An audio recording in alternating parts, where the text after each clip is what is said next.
On the evening of her journey, Anna sits at the tapas bar.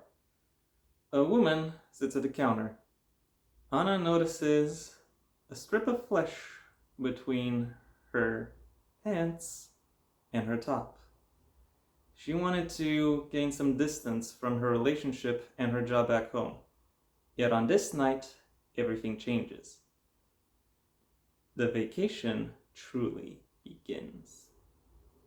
Hello, everyone, and welcome once again to the Heir's Lair. I'm your host, Jonathan Taylor.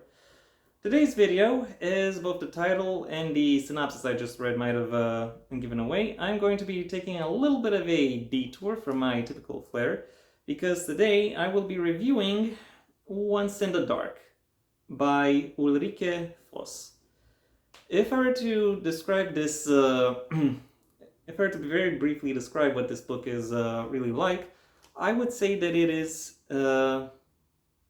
German language lesbian pulp erotica. This is some like 50s pulp in the sense that the lesbians have to die by the end in order to ensure moral standards or whatever, or I should say compliance to those.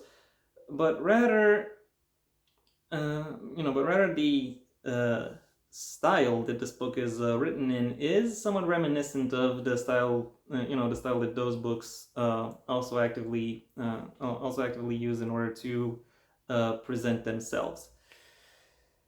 This book was published in 2011 by the Claudia Gierke publishing house, which is also tied into Konkursbuch. Somehow, I haven't really been able to figure out. Haven't really able to figure that out.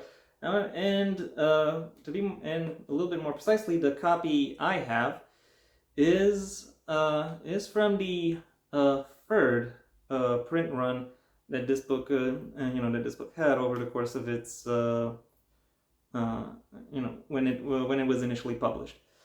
So it is fair to say that this was something of a bestseller within the German-speaking lesbian community, which means that I can pretty much guarantee that this book was something that all the lesbian Weinons would have been reading around the time I started my journey into academia. In spite of that, I don't really think this book has any meaningful footprint outside of the German-speaking realm. I might be the only English language channel to really talk about it. There might be some other channel out there on YouTube that discusses like lesbian culture and works of fiction from around the world. In fact, I would not at all be surprised if such a channel actually exists. But even if it did exist, I don't necessarily think it would really touch upon this book. Assuming, however, that I'm wrong. What is it about this book, or what aspect of this book would make it notable enough in order to be included in such a discussion? Well, my impressions of it, in summary, are this book is fine. The topics it touches upon and the ways in which it touches upon them aren't necessarily, aren't particularly spectacular or surprising. But the manner in which they are presented and discussed is quite approachable, quite relatable, easy for any reader, regardless of gender and sexuality, to really dive into and consider as they go along through the story. So if you're, if your German is of sufficient quality, and you consider yourself interested in slice of life erotica, then I think it's safe to say that this book could be of interest to you. And now that I'm done with the general impressions, it's time I delved into some specifics. And I'm going to start my journey into the specifics by specifying that the synopsis I just read out is actually a little bit of false advertising. Yeah, I'm going against my spoiler policy for this review, because the actual journey or vacation that it describes actually comes to an end about a third of the way through the book, with the rest of the book being all about how main character Anna returns to her more mundane life, but still tries to keep in touch with her, with her not necessarily summer fling, but vacation fling, Lucia. And and as the two of them try to maintain contact, various things happen both to and around the both of them, prompting Anna to go on a journey of discovery and self-reflection. That journey, however, isn't really guided or fueled by the plot, nor does it actually turn into the plot per se. Not really, but rather it happens due to what the plot itself kind of allows to happen, or what comes into being over the course of the plot. As such, and as such, this book kind of has a little bit of a disjointed feel, as it as it takes a while to really get going and to fully describe what it is that it is, what it actually wants to present and what is actually going on.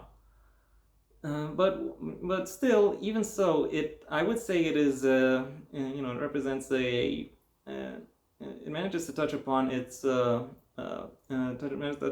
personal points, which focus upon how Anna wants to integrate Lucia within her life on a more on a broader, more stable level, into in an interesting manner, and that makes this book quite immersive and eye-catching, and represents a pretty good view of what the middle-aged lesbian experience under peak neoliberalism actually looks like, if I may say so myself. Still, it is quite safe to say that this book isn't really plot-driven. It is a lot more character-driven, especially when you consider that even the bit players within the cast have their own, fully fledged and developed inner worlds and interests. And it is in many ways these interactions with the bit players, not just their interactions with the main characters, but also amongst themselves, that really form the appeal of this story. Some of these bit characters come from Anna's surroundings. Primarily her widowed mother, her gossipy but supportive boss, as well as her long-term partner, each of whom represent at least one facet of her past, her present, and her potential. However, it is still the bit players that surround Lucia, or that are presented alongside Lucia, that sorry about that. As I was saying, it is still these the supporting cast around Lucia that I think is fair to say becomes quite a bit more memorable, given that each of them stem from or are variants of various communities, each of which Lucia switches between and which have accepted her. And the appeal of those characters and of their interactions very much mirrors the appeal that Lucia herself presents, which in turn draws Anna on her previously mentioned journey of discovery, with the self-reflection bits occurring in between the discovery bits. When it comes to the main characters, however, it is fair to say that Anna has the best character development, given that she actually has to ask herself these questions that the book itself thematically covers. However, I can still say that Lucia is the standout character within this book, not just for her erotic potential, and which I have to say the book very effectively covers, but more so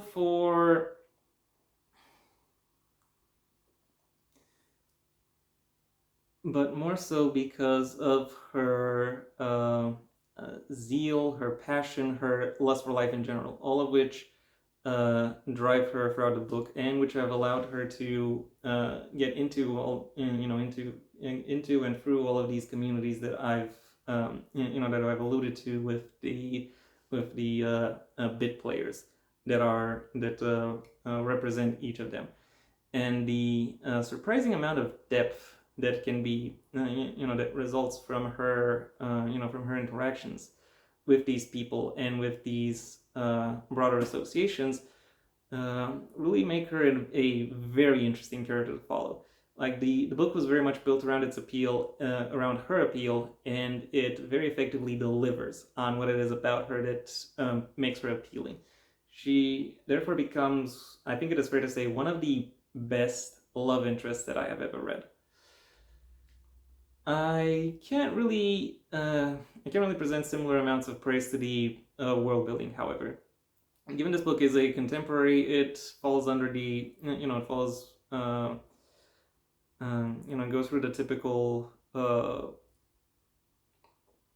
pitfall of a of contemporary world building, of just being set dressing, simply being a description of places where the where the characters go in order to for the story they go on to progress. Some of these locations are presented in an interesting manner, but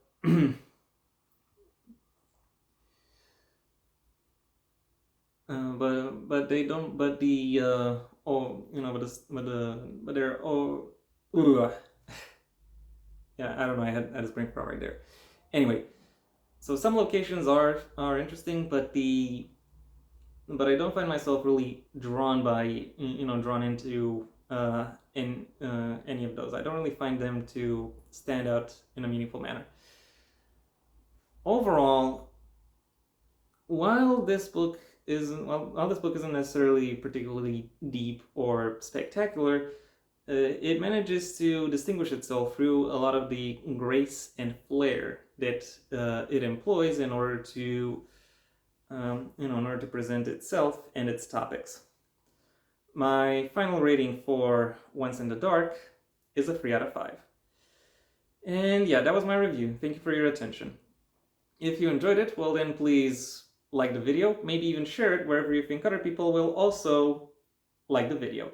If there is anything you'd like to add, either to the book itself or to my review of it, that's what the comment section is for. And if you want to see when my next video gets released, well then please subscribe. And ideally also ring the bell or do whatever else YouTube will ask of you in order to keep you notified. My books, the first of my own Heir to the Empire series, The Next Generation and Path Not Taken, are available at various book retailers under their respective master links in the description down below. Right past my social media links, which I also suggest you check out should you choose to. Also, there's a third on the way, so more announcements on that will be coming soon.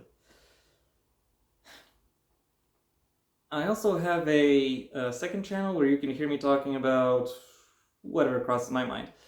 Though it'll typically though it's primarily still narrative analyses, but of works outside of the print medium. So if that sounds interesting to you, then go ahead and check it out. If, however, you want to hear more about my thoughts on the print medium and selected works therein, then I suggest you stay on this channel and go through my extensive backlog of book reviews, writing advice, and miscellaneous connected topics. If that doesn't impress you, well then I suggest you do whatever you want the rest of your day, because it is your day after all. And yeah, that was it for me. So until next time, I am Jonathan Taylor, and this has been the Heir's Lair.